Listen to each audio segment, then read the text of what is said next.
Hello, my stamping friends. This is Renee Novak at blessedbycards.com. I'm an independent Stampin' Up! Demonstrator in the United States, and I'm coming to you from St. Louis, Missouri. Today, I'm excited to share the last of our four-part series for Everyday Arches. So if you've been following me, then you've already watched part 1, 2, and 3. And this is part 4. So today I'm going to share 4 cards that I created using the Everyday Arches.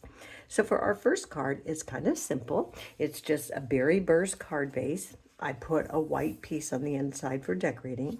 I cut a piece of 4 by 5¼ inch designer series paper from a celebratory Sips, and I just added that to the card front.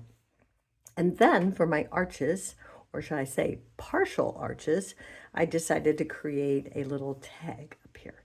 And so for this arches, I used arches number 6 and number 7. And so again, I like to number mine from the smallest to the largest, 1, 2, 3, 4, 5, 6, 7. So I had the largest one I did with the berry burst. And then I cut an arch from the 6, and that one is in bubble bath. And then what I did was I kind of just positioned them where I wanted them on my card, and then I cut it off. I stamped my happy birthday and added a little bling. So then I added this little piece here, and I have to admit that that was not by original design, but I got a little bit of ink on my top of my card, and so it was too high for some bling, so I just took another tiny little piece of the berry burst arch and created that little top there. So that is card number 1. Card number 2, our little peekaboo window card. Now, all the supplies, all the measurements, all the instructions are available in a free project download on my blog at blessedbycards.com. So for this one, I used arch number 3 for the window. And so there's the window, and it cut through to the whole card. And then I used number 3 and number 5 to create this border. And how I did that was I put them on a piece of garden green, and I just secured them with a little bit of washi tape or some of the green tape or whatever you want to adhere them down to your cutting plate with so they don't shift. And that will give you this very nice little border around the window. So how I did that was I took a piece of lovely garden designer series paper, and I cut it off at about, I think that's about 2 inches. But again, the supplies and the measurements and instructions are all available for you on my blog. And I added both of those pieces to the front, a strip of black to hide the seam. And then I took the whole card to the embossing cut and emboss, and I cut out window arch number 3. And that's how I got that whole opening. And then I stamped my greeting on the inside of a piece of white, and that created my peekaboo window. Okay, so that is card number 2. Card number 3. So this one is kind of a window effect, but it's not a peekaboo. So it doesn't go all the way through.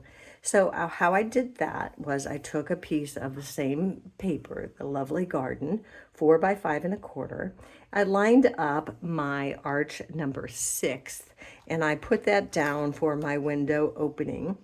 And then I cut it, that's number 6, this is 6. So this is 6. I cut it out so that it would cut a hole in my designer series paper. Now I haven't adhered anything yet. I just took the designer series paper to the Stampin' Boss and cut out of the designer series paper. Then I took a smaller piece of white and glued it to the back of the designer series paper. So you don't need a whole piece of white, that's a waste of paper, but just put a little piece around the back, and then you will glue that down, and then you can stamp your happy birthday. And I stamped in garden green, and this is from With You in Mind. So then I attached it to the card front and added my bling. And on the inside, just a piece of white, and then you can decorate it however you want.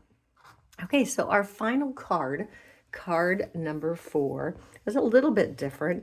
I used several of the different arches to create a heart for a happy anniversary. And this one I'm using 2, 3, and 5. And that is how I created my arches, my hearts out of the arches. So what you're going to need to do is you're going to need to cut three of the white and 3 of the red. So that will give you 2 panels each. I just brought up a couple here to show you, but you're going to need 3 red, 2, 3, and 5 arches. You're going to cut a 2, 3, 5 in white and a 2, 3, 5 in red. And then what you're going to do is you're going to adhere them down to each other to create a heart. And however you want to do that, if you want the white on top, but that is how you do it. And that is what makes that sweet little heart. Now for the smaller one, it was a little bit too, just didn't look as much like a heart as I wanted it to. So I just kind of moved it to look to where I thought it was going to be a good looking heart for my third one on top. And then I just glued it down and took my paper snips and I cut off those 2 edges to make it more of an even heart. I hope that made sense. And then what I did was I adhered the largest heart down on a piece of basic white, stamped my happy anniversary from Layers of Beauty stamp set. And then for the other 2 hearts, I used Stampin' Dimensionals to pop them up and give them a little bit more of a dimension. And so that's just a unique kind of way to use your arches to create an anniversary card. So that is the last of my cards for this 4-part series. Thank you so much for watching. You can catch the other videos if you haven't seen them. I'll link them in the description below. And you can also find them on my blog or on my YouTube channel. So thanks again for watching. Be sure to join me next week for another Make It Monday tutorial. Until then, be blessed.